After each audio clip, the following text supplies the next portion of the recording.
accept other people, especially women, to come help you in a situation like this. If you're ever outside alone, if you're ever in need, you should better know how to solve it yourself and be bold enough to speak up for what you want and what is there that is right, instead of just caving in and going with the flow because you don't want to make a scene. Welcome to Talks, Let Me Talk. My name is Kalyani. Right now, I'm studying in Bangalore in Christ University. I did my entire school from first standard till 12th standard in St. Thomas in Trivandrum. And growing up, I think the one thing that I should not have done was take up science stream in after 10th standard, because it's something that I have absolutely no interest in and I'm really not good at it either. So I think for 2 years, 11th and 12th, I got horrible marks. I think I failed every single paper except English.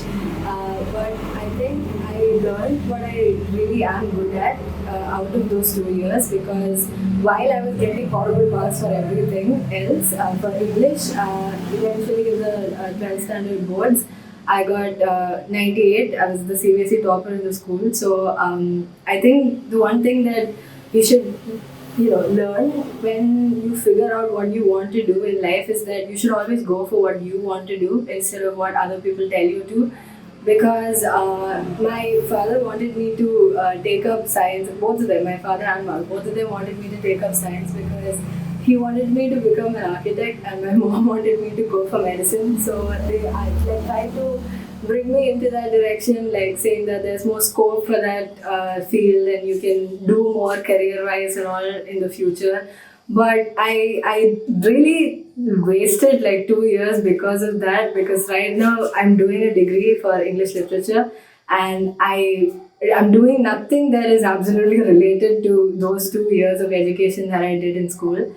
So you should always go for like what you want to do instead of what other people would tell you to do. And even though people will have different opinions from you, in the end it's up to you to figure out what you want to do and what you want to be instead of being pressured into doing something else. So, how I started reading properly was with Harry Potter. I started reading when I was in, I think, fourth standard, fifth standard, around then. On one of my birthdays, I took my mom and dad to this place where you get second-hand books. So we went there, and I didn't really start reading by then. I would just pick up whatever I got and I would read. I had a membership in the public library, so I used to read some small books like that. But I didn't really get into reading till then. So on my birthday, we went to this place, and it's like a street but with full of secondhand books. So we went there, and I was just looking through these books, and I saw these huge books, which was like a series, and I realized that there was like 7 in one series, and that day, because it was my birthday, I bribed them, emotionally blackmailed them into getting me the entire Harry Potter series and the entire Twilight series. Don't judge me, but I did get it. And after that, I remember we went out for dinner and everything, and we came back home. And the second I got inside the house, I picked up the first book of the Harry Potter series and I started reading. I didn't sleep the entire night. It was during the vacations, so I didn't sleep the entire night. I stayed up till I think 5 in the morning, and then I slept. And I woke up and I went straight back to reading. I didn't even brush my teeth. I went straight back to reading, and then because I was so into it, I was so interested by it. Like even the first line of the book draws you in so much that you can't just put the book down after you start. So I kept reading. Like when I went to the bathroom and I took a shower, I still kept the book inside the bathroom. When I was eating, I didn't sleep at all that entire month, I think. And I finished the entirety of the 7 books, and some of them are really big. So I finished all of them, I think, in like 2 weeks, because I finished like one book per like a day or two, I think. And after that, I just could not stop reading at all because I was so into it. I got so interested by it because you're sitting here and you're introduced to a whole new different world through these pages, and you go through so many experiences, you go through so many memories, you go through so many different emotions per page. So it's an experience that you can't really find anywhere else. I mean, you can say you can find like a shred of that in movies, but it's a completely different experience to read, because it just takes you through so much more. Like if you cry once in a movie, you will cry four times in the same book. So, and if you laugh like once or twice in that movie, you'll keep laughing for like around a half an hour, the if it's the book. So the emotions that it shows and the imagination, if you're watching a movie, then you're being shown everything, you don't have to use your brain, you're just watching everything and you're receptive, you're just being receptive, you're being a passive observer, you're not really engaging with it. But if you're reading, then even when a character is described, or when a building or when a scenery is described, you have to imagine of the entire thing by yourself. You have to use your brain for that. So it really helps in developing that creative side if you have one. So that's how I got into reading. And after that, I kept going. I kept getting more and more books per birthday, and I kept getting more secondhand books. I kept reading and reading and reading. And even during exams, something that used to annoy both my parents so much was that I used to read Harry Potter instead of studying. So this is after I finished the entire thing in like 10th grade, 11th grade during boards. When I'm like 2 days away from the exam, I still wouldn't start studying. I would keep rereading the same books, which is really annoying if you think about it from another person's perspective, especially a parent's, when there's an exam going on. But for me, it was like a way to calm down. Like I wouldn't be stressed if I read a book that I loved, which was, from in my case, Harry Potter. It's my comfort zone. Like if I'm in a stressful situation, if I read one of those books, anyone, if I read one of those books, I would get so happy and I would just calm down. Like I feel like I'm home when I'm reading them, and it's like a different, completely different experience and emotion that you attach books to if you start reading. So that's something. I told you I was studying in Bangalore, so it was the first time that I'm going somewhere away from home, and that I'm settling down somewhere without my parents being there. So in the beginning, I was always excited. I was actually never scared about going to a different place, because I always wanted to. Like even when I was in school, even when I was really really small, like my mom used to say that the first day that she dropped me off in kindergarten, I ran inside. I never cried like even once. Like everybody else was crying on the first day of kindergarten. I never cried. I was like really happy. I ran inside. I didn't even look back after that. And she always says that. So I was never scared about going to a different place. I was actually excited. So going to Bangalore was a completely new experience that taught me how to do things by myself, by myself, travel by myself, and handle things on my own if it needs to be. Because when you're at home, you're always dependent on your parents for everything. Like they do everything for you, they take you everywhere, and if you have a problem, you always go to your father or your mother and they solve it for you. You don't really have to handle any difficult situations. But when you're away from home in a different city, in a different state, where people talk a different language, where there's a whole new culture that you have to get accustomed to, it's a different feeling that I think everybody should go through, because it teaches you a lot about life and how you can live really outside of a place that you're familiar in. So after I got to Bangalore, I mostly there was like a lot of really really happy experiences. I never really went through any horrible situations, and even when I did, I always had my friends with me, so everything was always handleable for me. I never was in a situation, even when I was alone, I was never in a situation where I thought that I couldn't handle it. So one such situation that happened to me in Bangalore that I would say was negative, but something that I could still handle, is that one time I was going to meet my friends somewhere, and I was traveling alone. So I booked an auto from my hostel to the place. So the person who came, he was a little bit weird from the beginning, and he was talking too much, trying to be too friendly, turning back and all. But I didn't really care too much. I didn't really give too much of an importance to it because I was on my phone. I was talking to somebody. But after that, I realized that he was taking a different route than the usual route. Because I'd been to this place a couple of times before. It's not some place new. So, but he was taking a different place, not the main road. He was going through some small ways and all. So in the beginning, I was still looking in the Google Maps. I was like checking where he's going, but it just says that he was diverting and he wasn't going in a different direction altogether. He was just going through a different route. And when I asked him about that, he said that it's because there's a lot of traffic in the main road and it's easier, it's gonna save more time and all. But when we were on the main road, there was actually no blocks. Bangalore traffic is world famous, but that day it was actually not that heavy, I would say. So after a while, I figured out that he's purposefully going in different ways, and he kept looking at me from the rearview mirror.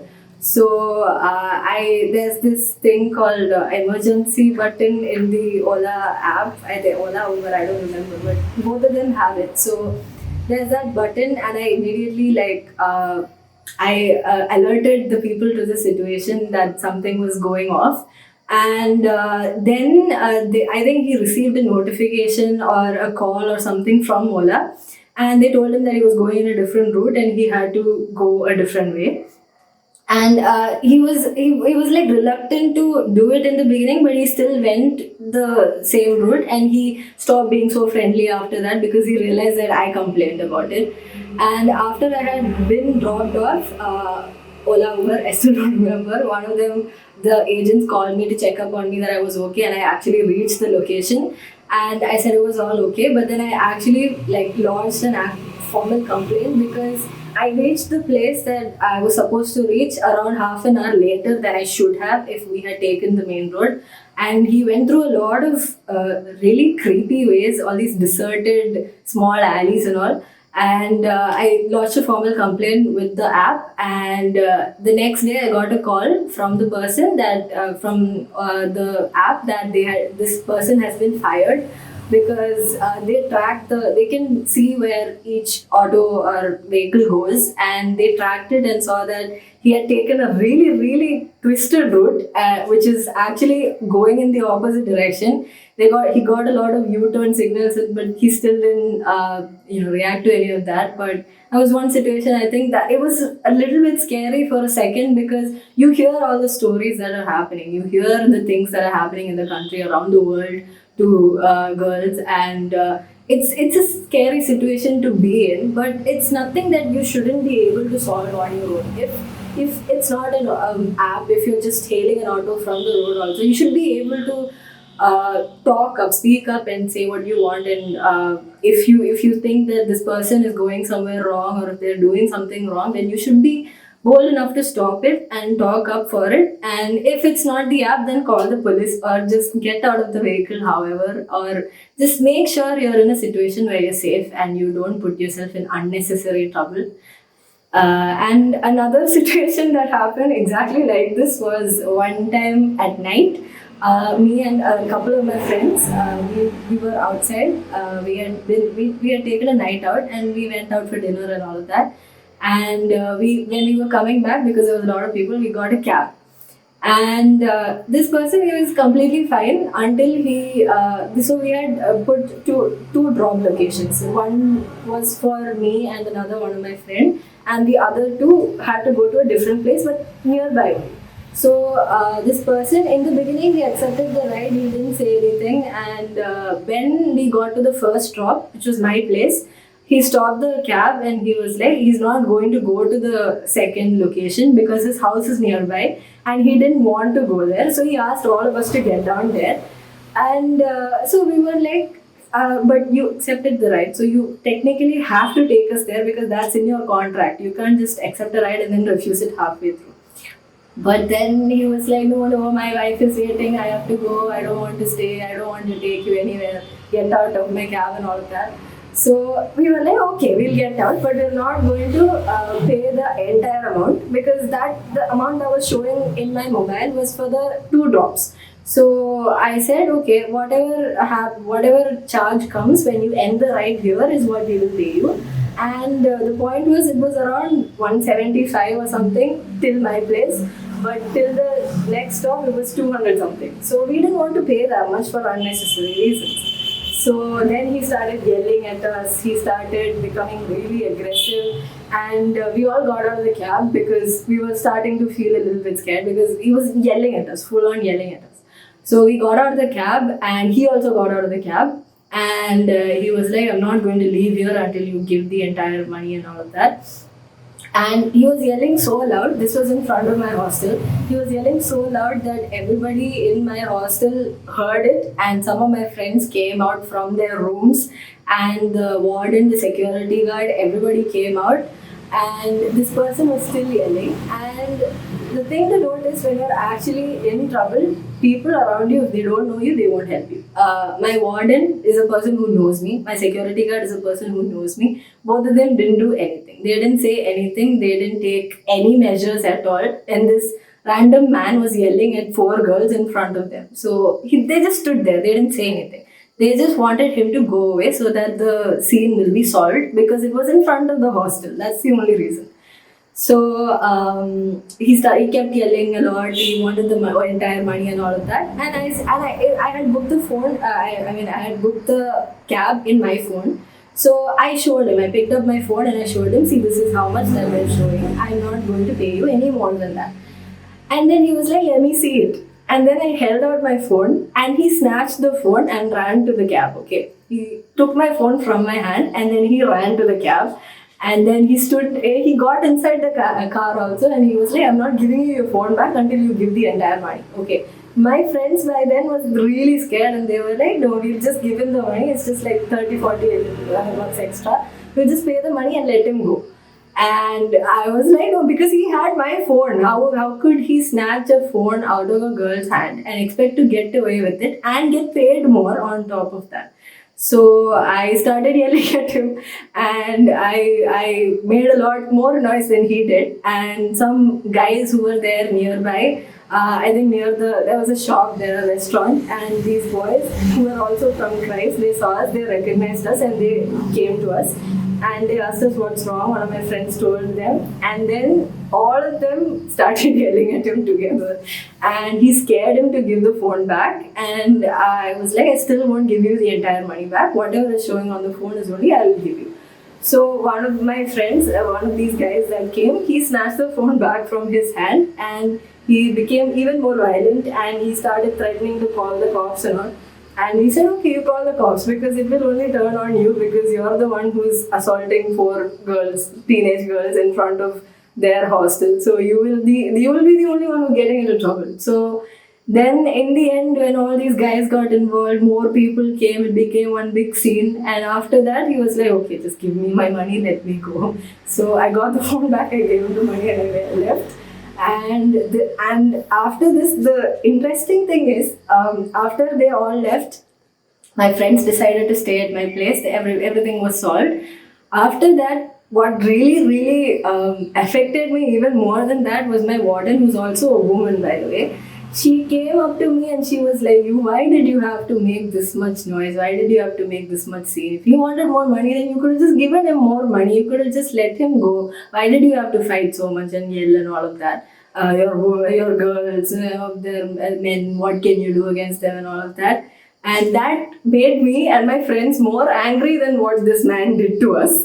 Because how can a woman come up to us when she could also have been in our situation? How could she come up to us and say such a thing? So I'm not living there anymore. That place that I was in was a Christian institution. It was run by nuns. And when they realized that something was happening, they immediately, the first thing they did was like go against us, say that we were doing something wrong. And some of my friends were wearing like pretty not so traditional clothes, and they also looked at that, and they were like, "Oh, you're wearing all of this, you're getting out at night. Of course, something like this will happen to you." So I mean, just don't accept other people, especially women, to come help you in a situation like this. If you're ever outside alone, if you're ever in need, you should better know how to solve it yourself and be bold enough to speak up for what you want and what what is there that is right, instead of just caving in and going with the flow because you don't want to make a scene. Another thing that I learned from being away from home and staying away from my parents and all was money saving. So you can't expect an unlimited of money when you are staying away from your parents, and you can't ask them for everything. You have a monthly allowance and you have to learn how to live with that. And the problem being, what seems like a big amount when you're staying at home, like say 3,000 rupees, will seem like nothing when you're living in a different place where you have to pay for your food, travel, everything with that 3,000 rupees for an entire month. So, and what something that you have to learn is that Bangalore or a city like Bangalore is a very expensive city. It's very posh, it's very bougie. So everything there costs extra, and every even travel, everything costs more than it would usually be. So one thing you should learn is how to conserve money and how to save money for things that you want to do instead of spending it every day and ending up with nothing like still a week into the month. So one thing that I learned is the first week you always save extra. So if you get a certain amount, say 2,000, then you try your maximum to spend only like 200, 300 rupees in that first 1 week, because after that you'll have extra surplus. If you do that every week, then you'll have surplus by the end of the month and you can spend all of that money on something that you really want to do. So that's one thing. And another thing is food. If but from my personal experience, better food than the posh restaurants and cafes and bistros that you will see in Bangalore. Good, they're great for ambience and pictures, but food wise, it's always better if you go for street food, because you will get for 200 bucks you will get like two people's worth of food that you can eat, and for 200 bucks you will get only one drink if you go to a bistro or a cafe, which is very posh in Bangalore. So choosing where you eat is very important, and traveling with friends. If you're going somewhere, always pool money and go somewhere in a single cab or a single vehicle, wherever it is. So that will help you save more if you're sharing with your friends. And another thing that is like really important that I think you should know about Bangalore is that the city is very safe. I mean, all those experiences I said do happen. I mean, there's people like that everywhere. But if you're in a situation like that in any part of Bangalore, at least the civilized part of Bangalore, not the old Bangalore, wherever I have been anyway, if you're anywhere and something like this happens, you will always find people who will come to your aid. Everybody will be kind enough or will be humane enough to get themselves involved in it and not just stand there and goggle at it. So people will come and help you because there's a lot of people like that in Bangalore. I think because it's a very modern city, it's a city with a lot of youngsters. So people from different parts of the country are coming together, and everybody is in around the same age group, so everybody knows what it's like to have the problems that you're having, even if they're from a different place. So everybody will try to help you, and nobody will just leave you alone. So that's one good thing that I've learned about Bangalore. So one thing that I would want you to take away from this video, from whatever you've heard me say, is that never give in. Just like don't stop going for what you want and going for what you like and love. So if it is your passion to read or to write or to dance or to sing or become a doctor, even if that is your dream, if engineering, if building machines is your dream, then go for it. If cutting open people is your dream, then go for medicine. But don't go for it if you don't want to. Always go for something that you want to do. If it's painting, then go for it. If people will say there's no scope for it, then you will never make any money out of it. You will never make a living out of it. You can't sustain yourself if you go for your passion instead of a career oriented thing. But never listen, because you can always make a career out of what you do. I mean, if Michelangelo never started painting, then we would never see whatever he did. If he just became a apothecary or if he became a shopkeeper, then we would never see the wonders that he had created. And it goes for every single artist, every single person who went for what their passion was instead of being pressured into what you didn't want to do. So always go for that. And I would still say that right now, what I would say is my dream is to write, I think, because reading so many books and taking in so much has made me want to do something of my own, create something of my own. So I would say someday to write something, publish something would be my dream. So to do that, I would say reading more would help me do that, because when I'm having a writer's block, or when I can't think of what to write, when I don't have any ideas, I would always go back to my comfort books. I mean, I would still go back to Harry Potter when I'm having a writer's block, because just reading that, how the story flows, it inspires you and it makes you want to do something of your own. So if you want to paint, I suggest you go check out painters, famous painters like Da Vinci, Michelangelo, all these people that are really, really famous. And you look at what they've done, and that will hopefully make you want to do something of your own. If you're a singer, listen to more music. If you're a dancer, watch more videos, watch more choreography, try to learn it. And I dance a little bit too, so I can say a little bit about that too. So if you want to dance, then always go for it. I mean, you don't necessarily have to always make a career, always make money out of what you want to do.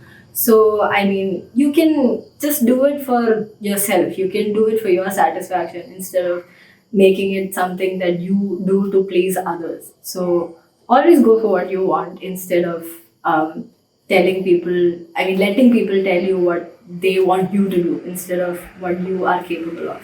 So I'm stopping what I'm saying with this, because this has just been a little bit something for you to get to know me. But that doesn't mean that the experiences of other people and the other talks that are yet to come ends here. So please like, share, and subscribe. So thank you.